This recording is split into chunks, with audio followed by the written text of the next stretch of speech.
Hello, I'm Don Daler. Our first report from 2000 is about a real-life Dr. Jekyll and Mr. Hyde, a first-rate high school teacher who was also a ruthless sexual predator, moving from school to school, targeting one innocent young girl after another. Students came to our school to join our band because it was so good. It was awe-inspiring. There were all these kids in their same outfits. I couldn't wait to be part of it.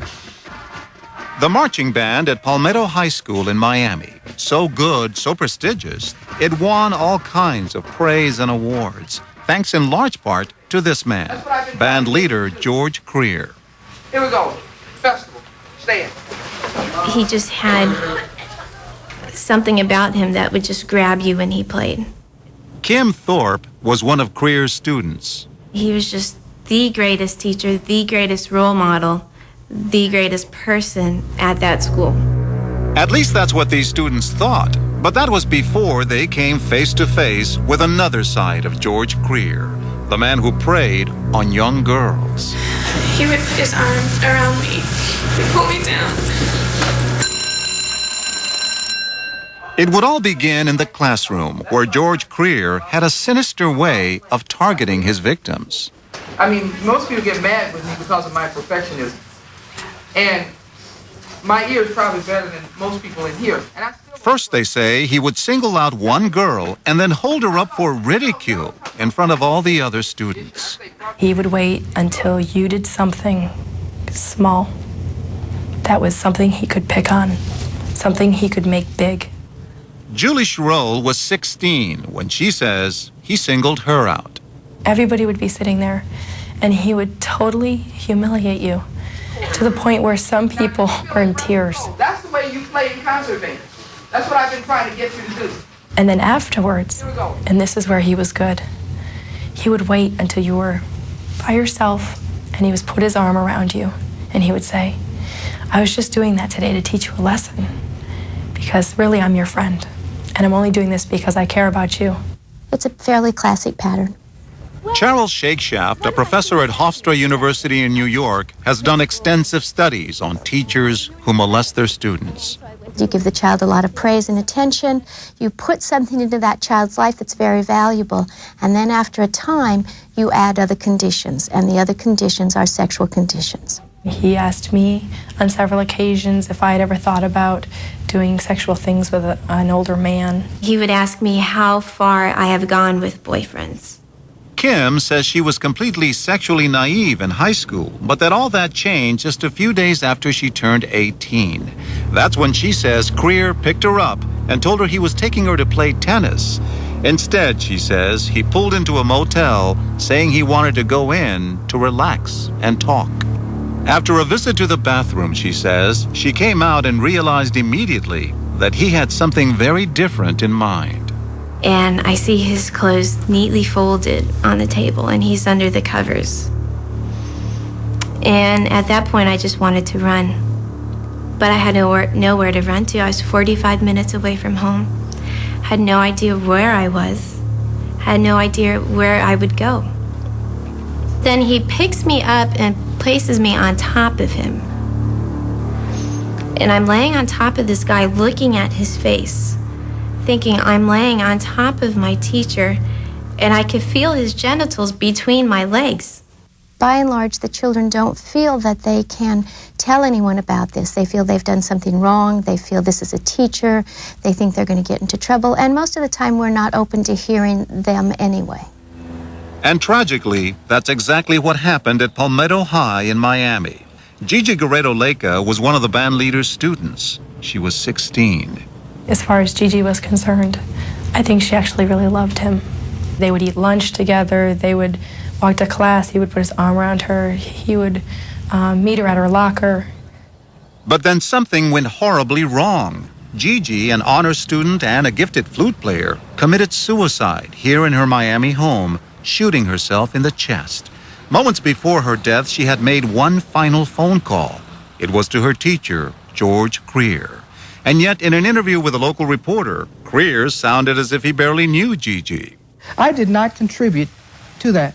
That kid talked about family things that troubled her. That was enough for local school officials, who, despite the tragic death of one of their own students, took no action against Creer. And so there was nothing to stop Creer from moving on to his next victim, Gigi's very best friend. He was the one who was there to put his arm around me and tell me that everything was going to be okay. The now former student asked us not to identify her. She says she believed Creer when he told her that he and Gigi were only friends. And she says she then went from never having even kissed a boy to engaging in a full-fledged sexual relationship with Creer. And I knew that I was in love with him. I thought I was. As much as a 15-year-old knows how to be in love, you know. The only problem was he was my teacher and he was 41. Gail Smith, the mother of another student, says she and other parents became fully aware of Creer's relationship with the girl. And because of what had happened to Gigi, they panicked. We were afraid there'd be another tragedy. There was a dead child who killed herself. Parents went in to see school officials, and nothing was done. Attorney Ellen Goldfarb filed a lawsuit against the school district, charging that they did nothing to stop Creer. He won. School officials declined to be interviewed, but Goldfarb says they told him they needed an eyewitness to take action. And that, he says, is absurd. Sex is done behind closed doors. And because of that, you're not going to have corroborating witnesses. As for Kim Thorpe, it wasn't until she graduated that she gathered the strength to come forward and report Creer to the school principal. Her complaint was investigated, and the result was even more horrifying. As it turned out, Creer had a history of sexual molestation, one that had been deliberately kept quiet by an entirely different school in Flint, Michigan. Creer had taught there before going to Miami. He had managed to get another job in another school system and do this all over again to somebody else. I mean, how could this have happened? Deborah Gwynn was just 13 when she says Creer pulled her into the band storage room and demanded that she perform oral sex on him. She says he did this repeatedly, nearly 30 times. I knew it was wrong, but I just didn't know how to get away. She finally went to school officials and reached out for help. I expected them to be upset. I expected them to pull him away from other students. Instead, she says, she was told that she, and not Creer, was the problem. And at this point, they tell me, we're going to have to ask you to leave. She wasn't the only Michigan student to complain about Creer. The local school board heard from 2 other former students who claimed that Creer also sexually molested them. I think we really did not think of what was in the best interest of the young women.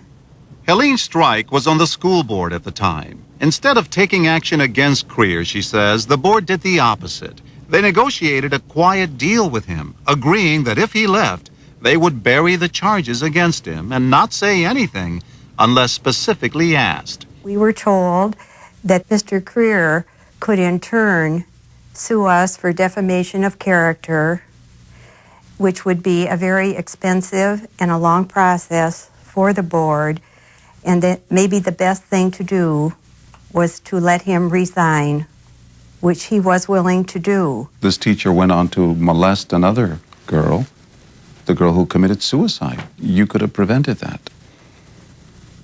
Maybe it could have been prevented also, though, if those types of questions were asked. I think that the file would have been forthcoming, but it still was wrong. She told me that her decision to go along with the deal still haunts her to this day. Despite the inaction of the school board, in the end, George Creer was brought down by his former students from Michigan, led by Deborah Gwynn. It had been 10 years since Creer had molested Gwynn, and she had no idea where he was. But then one night, she turned on the local news. She saw a report about Creer facing criminal molestation charges in Florida, and she decided to come forward yet again. But this time, she complained to Arthur Bush, the district attorney in Flint, Michigan. He filed felony sex charges against Creer, and he did it just in time. Creer was about to be found not guilty in Florida and was poised to teach again. He walked out of there with his head high, smiling as if he had beat the system. He had manipulated a lot of girls, but I was not going to be party to him manipulating the justice system. Creer was extradited to Michigan, where he came face to face with his ugly legacy. Gwen and other students came forward to tell a room full of strangers what he'd done. Creer remained confident. So confident, in fact, that he took the stand in his own defense. But unlike the cloistered school systems that had protected Creer for years, the jury saw things differently. Criminal sexual conduct in the first degree. Guilty. Presiding Judge Robert Ransom sentenced Creer to the maximum penalty, life in prison. Creer himself showed no emotion until he received his sentence. The idea of leaving my family for the rest of my life hurts. As for Deborah Gwynn, she says she finally feels vindicated. I won. I'm setting out here a free person with the rest of my life in front of me, and he's sitting in jail. I won. Next, a convicted rapist is set free, put on a drug that kills his sexual desires. But are his neighbors actually safe? When Justice Files returns.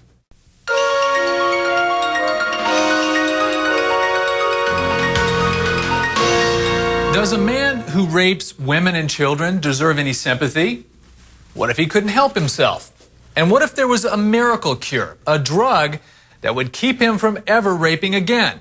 Would you set him free? Our next report from 2000 examines such a man and the innocent people who were put at risk to give him a second chance. Joe Smith is a convicted rapist and serial child molester. Are you a monster? Am I a monster? In some people's eyes, probably am.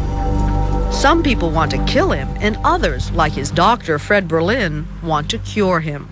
Mr. Smith's problem is that he's driven sexually in a way that he can't control. If you could cut that part of his brain out, in terms of the rest of his character and temperament and personality, he's basically, and I choose these words carefully, a fairly decent human being. I've heard people say that before, that he's a nice guy. Nice guys do not rape 5-year-old girls. Joe Smith's story begins almost 20 years ago, back in San Antonio, Texas. He was the shadowy figure stalking this neighborhood at night, preying on women, naked except for a mask. The newspapers dubbed him the ski mask rapist. Ray Taylor would become his lawyer. There was an entire quarter of San Antonio that was living on needles for fear that the ski mask rapist would be creeping into their home in the middle of the night. It doesn't get any worse than this case happened. It was terrible. Terrible for those living in fear, and worse still for those who became his victims, like the woman who lived here, a 26-year-old single mother. Smith says all he intended to do was peek in the window at her while she slept. When I was peeping at her windows, I observed some of the things that she was doing. And when I did enter the home, my full intentions were just to be closer and masturbate. And that's all I was going to do. I was going to leave. But he didn't. He broke into the house and raped her. The San Antonio police had no idea who was behind the mask, and the attacks continued.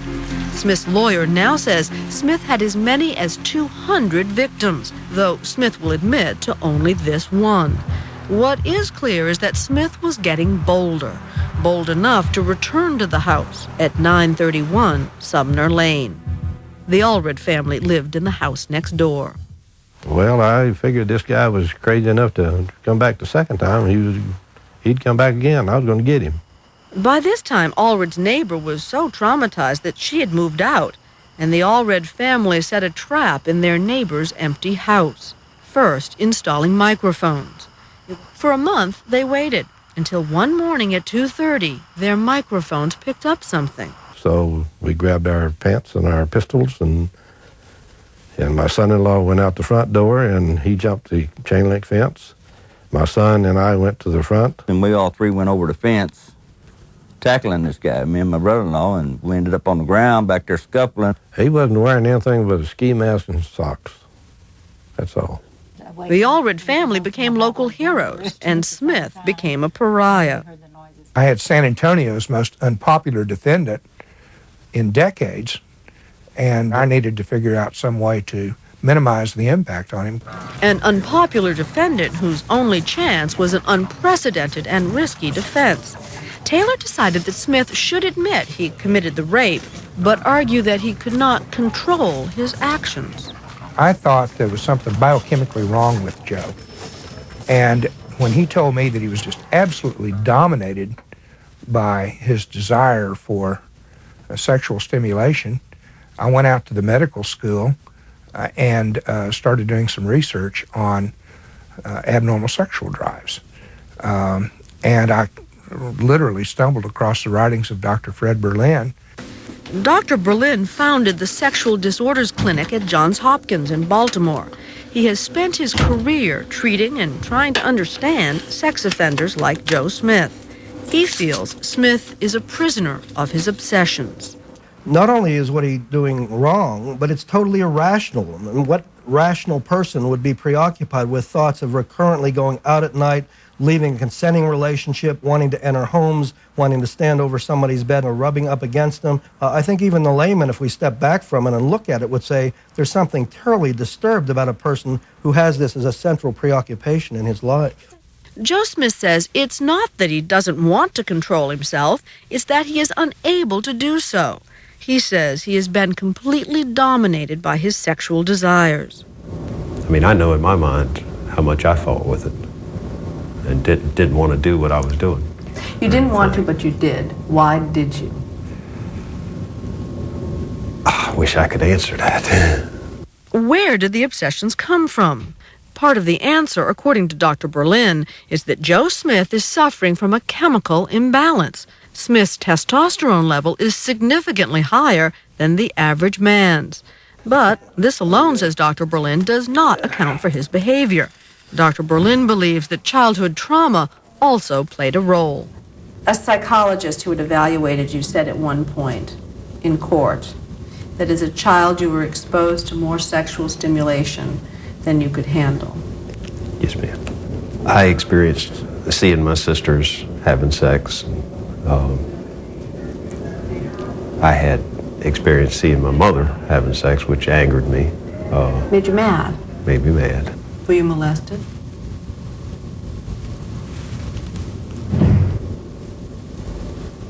Something happened.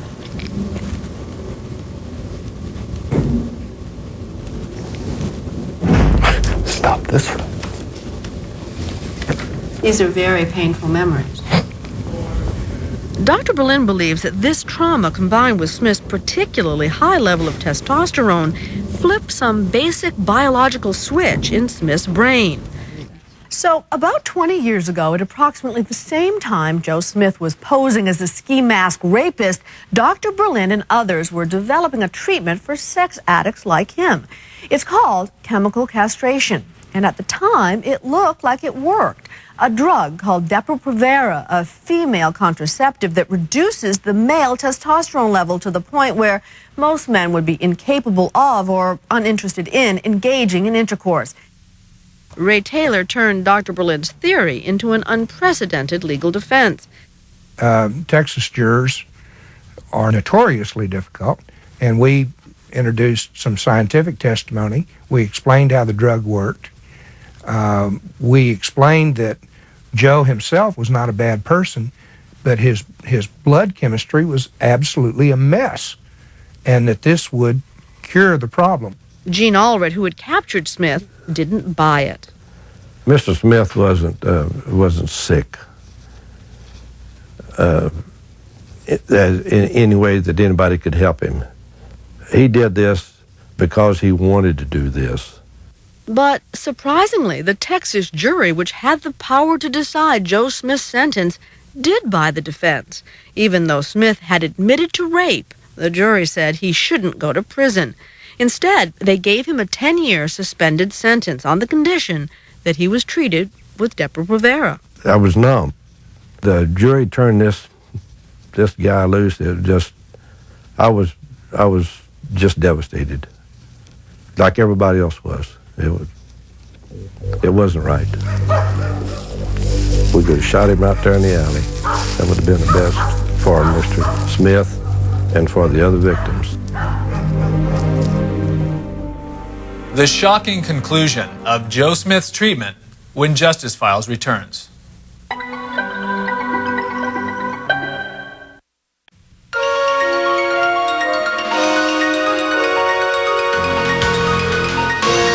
Taking the drug Depo-Provera, convicted rapist Joe Smith was set free to begin a new life. He could get a job and move to a place where nobody knew about his violent past. But no one really knew how Joe Smith would act when this radical experiment was put to the test in the real world.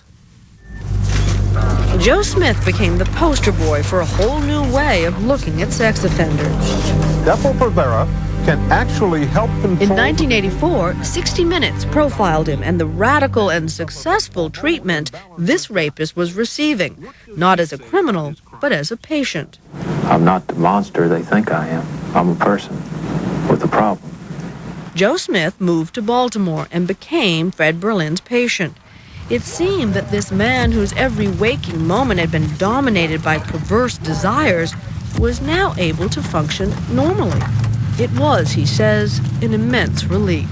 When you were taking Depo-Provera, no incidents of any kind?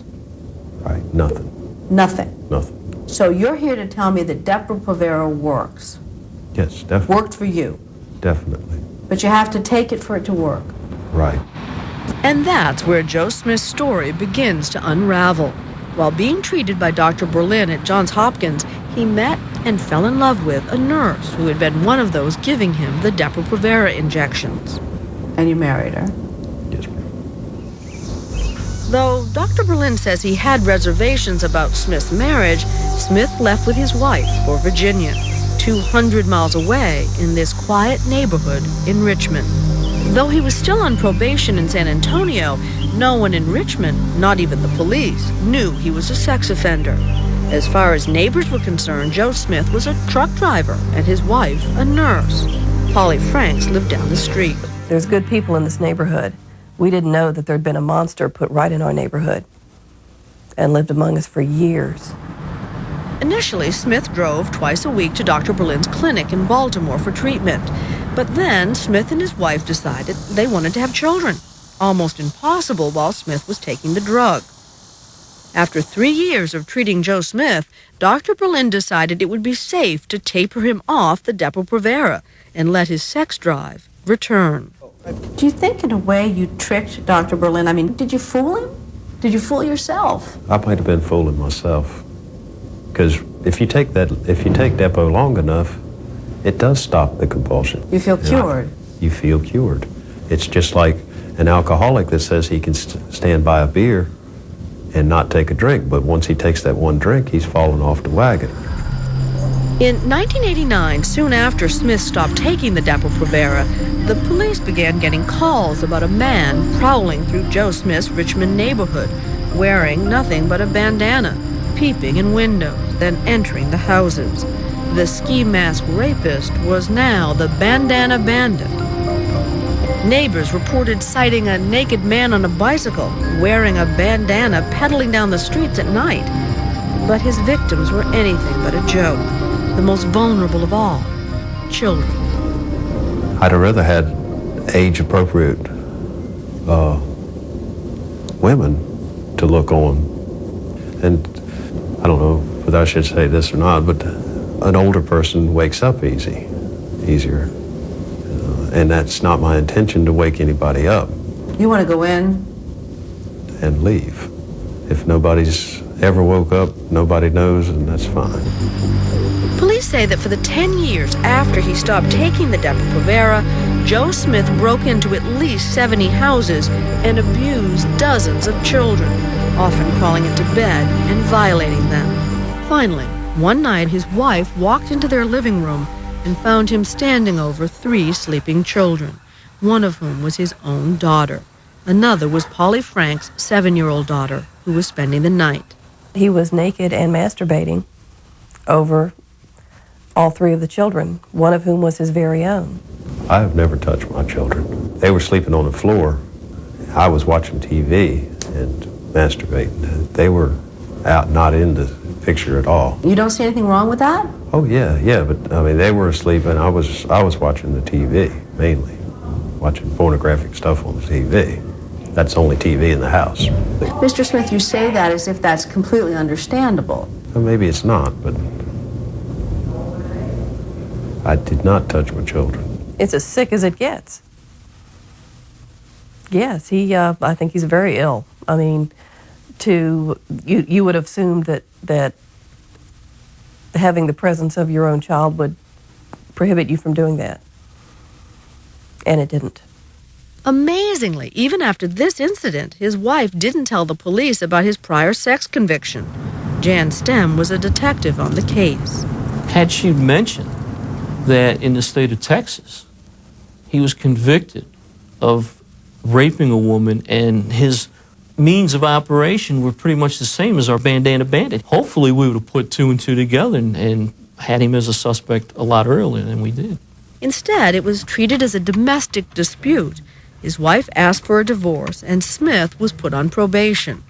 It would be years before anyone would discover the truth about Joe Smith. So the reason you didn't tell them right there and then, I have a past as a sex offender, help me, is? I didn't want to be locked up forever. I wanted help. To be fair, Smith did try to get help. He went to a Richmond psychologist who treated him with what is called aversion therapy. Every time Smith felt the urge to abuse children, he'd take a drug that would make him vomit. But even with this extreme treatment, he couldn't control his compulsions. Do you feel in any way responsible? I think I made a mistake in agreeing to lower that medicine. If I had to do over again, I would have just kept him on it the whole time, and hopefully he would still be on it at this point. For 4 years after his wife left him, Smith continued to prey on children. Finally, after a series of attacks, a police stakeout caught Joe Smith. In his back pocket was a bandana. What is the appropriate punishment for you, Mr. Smith? What is the appropriate punishment? I wish I knew. Is 12 years enough? Is 30 years enough? Is 60 years enough? If they lock me up and keep me locked up forever, they've gotten rid of me. There's a whole bunch more that's going to be doing the same thing. I guarantee you. If someone did to your children what you've admitted having done to someone else's child, what would the appropriate punishment be for that person? I hate to even think about it. But, I mean, naturally, I would want to kill him. By 2001, Joe Smith was in a Virginia state prison, serving a life sentence for sexual assault. Coming up on Justice Files, a wealthy young rapist eludes justice for more than a decade.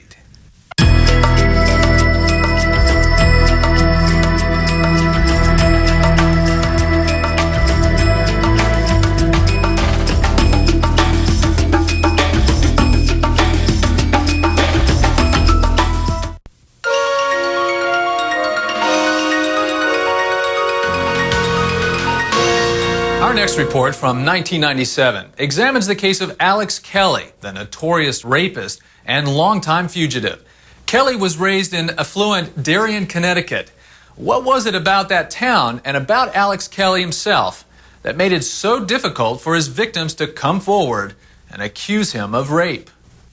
A handsome, charismatic, wealthy young rapist. The adjectives just don't go with the noun. And I believe him to be a serial rapist. According to Weller, who's either spoken to the women personally or learned about them through court documents, at least 6 women say they were raped by Alex Kelly between 1982 and 1986. The first was a 13-year-old girl he allegedly lured into the woods when he was 15. Next was Jillian Henderson, not her real name. Was the ugliest, grossest thing that's ever happened to me in my life. 7 months later, during a ski vacation in Vermont, Kelly allegedly raped a 17-year-old. Just 1 month later, in the space of 4 days, 2 more women say they were attacked, including Adrienne Ortolano, for whose rape Kelly was convicted. 6 months after these, Kelly is alleged to have raped yet another young woman during a Club Med vacation. The story of Alex Kelly is the story of privilege abused, the good life gone horribly wrong. In this case, it happened in Darien, Connecticut, an enviably beautiful, bucolic, and seemingly sedate community less than an hour's train ride from Manhattan. You have people there who have a lot of resources. They have a lot of money. Becky Nathanson was a Darien police officer at the time. Every weekend, she and her fellow officers would get called to break up parties that had spun out of control. There would be sometimes several hundred kids there at a party.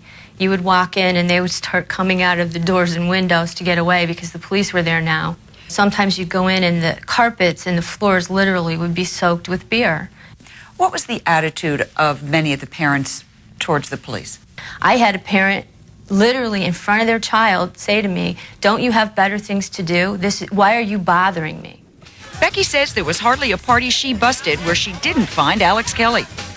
Alex had a reputation for being very wild and out of control. He had a reputation as a heavy drinker. Jillian Henderson was 15 years old when she says she was attacked by Alex Kelly. They had each arrived separately at a party. And I had been trying to get a ride home for the past hour. I had a pretty strict curfew at that point. Jillian says the girlfriend she came with had already gone, so Alex Kelly offered her a ride home. Did any alarm bells go off in your head at all? Not until the car stopped and we were nowhere near my home.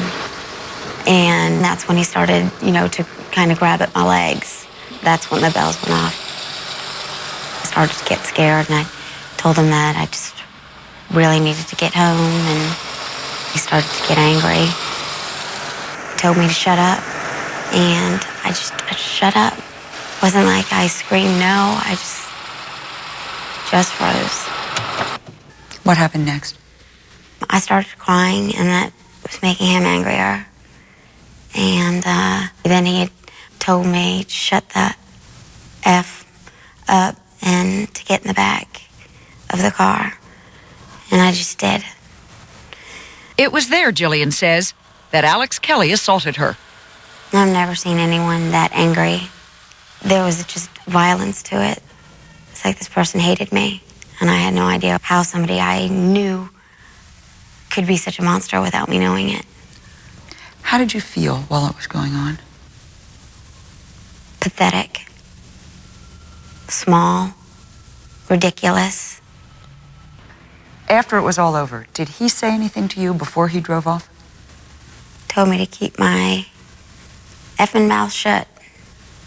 That nobody would believe me. Jillian never reported the incident to the police, never even told her mother. And almost every day she'd run into Alex Kelly at school. He enjoyed it. He enjoyed almost coming too close to me and saying something like slut or and smiling and walking by. I just thought if I could close my eyes long enough, it would go away. And that, says Sheila Weller, is exactly what Alex Kelly counted on in his victims. If you're going to be a serial rapist, a close-knit, image-conscious corporate community is a great place to work. Because you can get away with it? Because everyone is invested in covering things up. There were girls who knew each other, who drank together and partied together for years and didn't know that both were victims. But the wall of silence protecting Alex Kelly finally started to crumble, ironically, on Valentine's Day, 1986, when he was arrested and charged with raping 2 women. Becky Nathanson was one of the arresting officers. The only question he asked was, "Am I going to get out in time to wrestle tonight?" Alex Kelly was released on a $200,000 bond under the supervision of his parents. We got quite a few complaints that he was out past the curfew, that he was at parties, that he was drinking. He went to the Bahamas, a bond violation, right before he was supposed to stand trial, before he fled. And he, according to a young woman who gave a deposition to the Darien police, he committed a rape in the Bahamas, and the victim was 13 years old at the time. But that victim's account, like those of the other women, has come some 10 years after the alleged attacks. Why didn't those victims come forward sooner? All of the women said the same thing. I knew if I talk to the police or the prosecutor, I would get up on that witness stand and I would be raked over the coals. I would be torn to shreds. Up next, Alex Kelly is finally brought to trial. But for one of his victims, the ordeal is not yet over. And a closer look at a law designed to stop sexual predators from repeating their crimes. When Justice Files continues.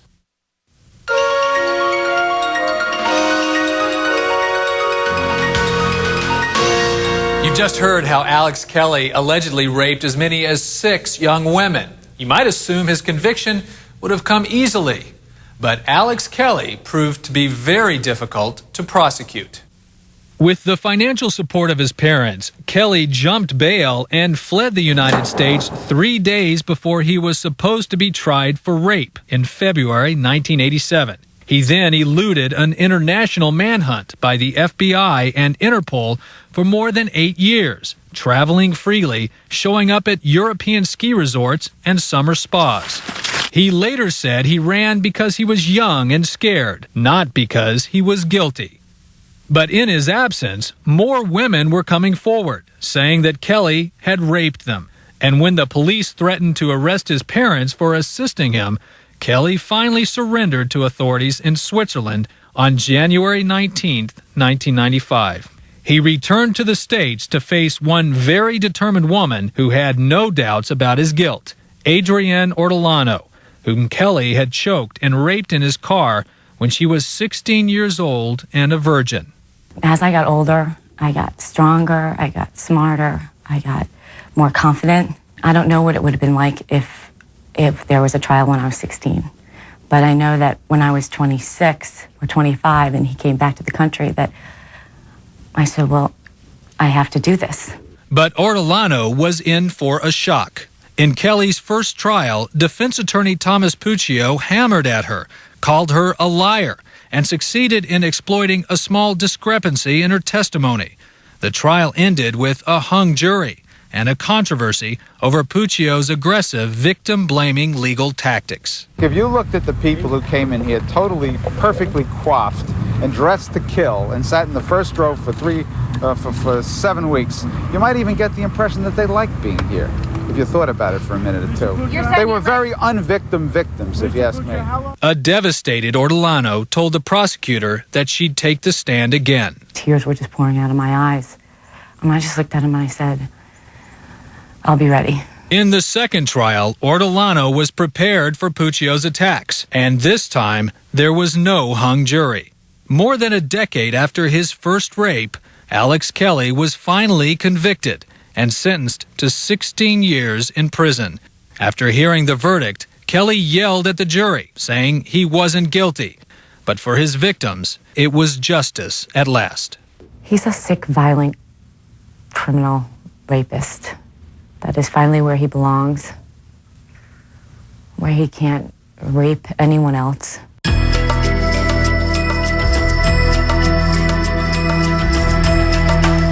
How can the public protect itself from serial rapists? As we've seen, these men are often motivated by urges that seem almost impossible to eliminate. Even when they've been caught, many can't stop themselves from repeating their crimes. Recognizing this, in 1996, the U.S. Senate passed Megan's Law, designed to help prevent convicted sex offenders from resuming their ways after they've been released from prison. It's triggered debate ever since. Megan's Law requires police in all 50 states to notify the public when a sex offender is released from prison. It was inspired by the tragic case of Megan Kaka, a 7-year-old New Jersey girl who was brutally raped and murdered by a known child molester who had moved across the street from her family without their knowledge. The law has received the enthusiastic support of many victims' rights groups, but it has also stirred debate among advocates of civil liberties, and on several occasions has been cited as the cause of tragedy. In 1998, Michael Patton was out on parole in the town of Santa Rosa, California. Patton had a record of molesting children and rape, and police handed out this flyer in his neighborhood, saying he was a high risk for repeating his crime. Days later, Patton was found hanging from a redwood tree near a freeway ramp. Police found a suicide note at his boarding house. It basically was apologizing to his family for having to put them through, this type of event. Michael Lucas lived in view of Patton's house. Well, I'm sorry if the pain and embarrassment of the police flyer caused him to take his life, but I would still rather know about it. In California, the law has turned up dozens of convicted pedophiles who were holding jobs that put them in contact with children. And even in Santa Rosa, Patton's death did not deter local authorities. We're just passing on information. In fact, only days after Patton's suicide, county sheriff's deputies were handing out flyers about another convicted sex criminal, just a few miles from the dead man's home.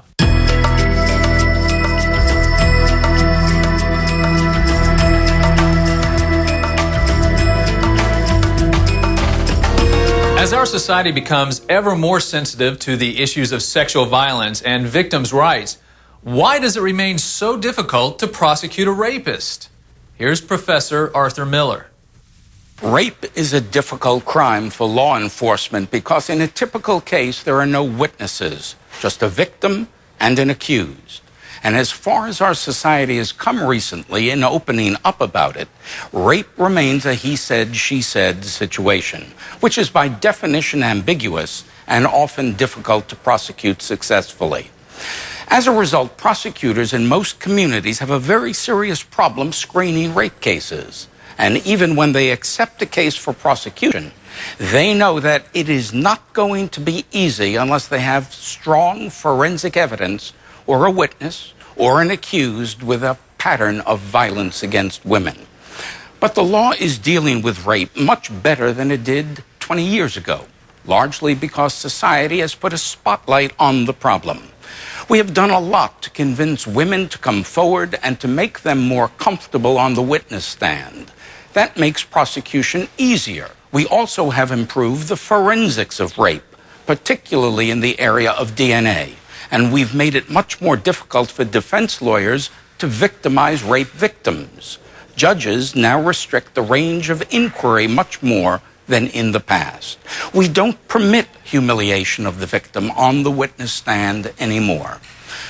Nonetheless, rape remains extremely problematic for police, prosecutors, judges, and juries. And I think it always will be. It's just the nature of the crime. I'm Don Daler. Thanks for being with us. Join us again as we look behind the headlines at crime, punishment, and the law on the next edition of Justice Files.